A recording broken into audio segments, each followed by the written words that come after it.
नमस्कार दोस्तों, मानपूर्णा चैनल में आप सभी का स्वागत है। आज हम आपके लिए मकर संक्रांति की सुप्रसिद्ध कथा लेकर आए हैं, जो कुछ इस प्रकार है।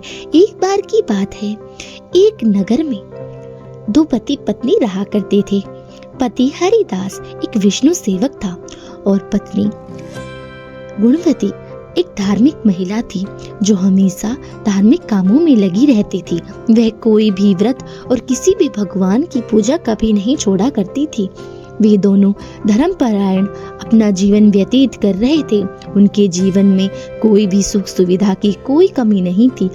अब वे धीरे धीरे व्रत होने लगते हैं और उन्हें सुंदर पुत्र की शादी करनी पड़ती है।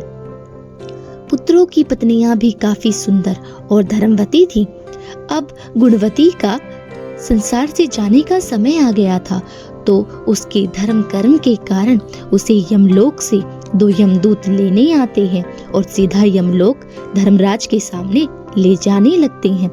धर्मलोक में वह देखती है कि 4 द्वार हैं और बीच में एक सुंदर मंदिर है, जिसमें स्वयं धर्मराज विराजमान है।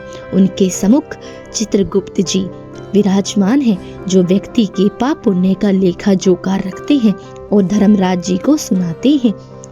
जब उन्हें उसके धर्मराज के सम्मुख ले जाया जाता है, तो वह धर्मराज को देखकर थोड़ा घबरा जाती है और अपनी नजरों को झुकाकर खड़ी हो जाती है। और जब चित्रगुप्त उसके पाप पुण्यों का लेखा जोखा सुना रहे होते हैं, तो धर्मराज उससे काफी प्रभावित होते हैं, लेकिन उनके चेहरे पर एक उदासी उसे झलकती है। तो वह उनसे पूछती है, हे भगवान, मैं देख रही हूँ कि आप बड़े चिंतित से लग रहे हैं। अगर कोई दुविधा है तो कृपया करके मुझे बतलाइए। तो धर्मराज जी कहने लगते हैं, हे देवी, तुमने हर देवता का व्रत एवं पूजन किया, लेकिन कभी भी मेरी आराधना क्यों नहीं की? यह सब सुनकर गुणवती हाथ जोड़कर कहने लगती है, हे प्रभु, मुझे पता ही नहीं था कि आपकी आराधना का क्या मार्ग है और मैंने कभी इस बारे में सुना भी नहीं। तो कृपया करके मुझे माफ करें और बतलाइए कि आपके पूजन की क्या विधि है।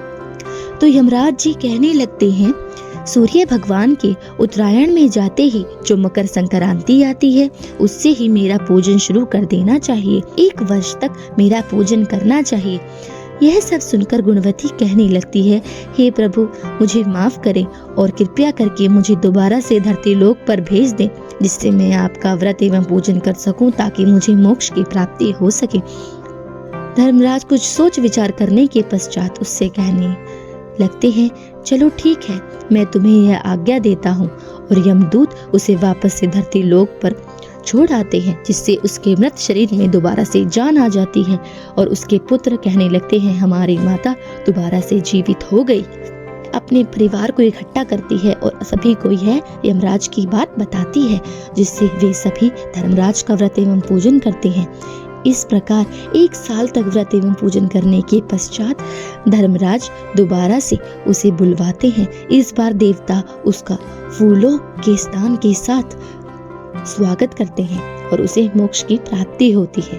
तो हे धर्मराज, जैसा फल आपने उसको दिया, वैसा सबको दे। तो बोलिए, श्री सूर्य नारायण देव की जय, श्री धर्मराज की जय। और हमारे चैनल को सब्सक्राइब करना न भूलें। धन्यवाद।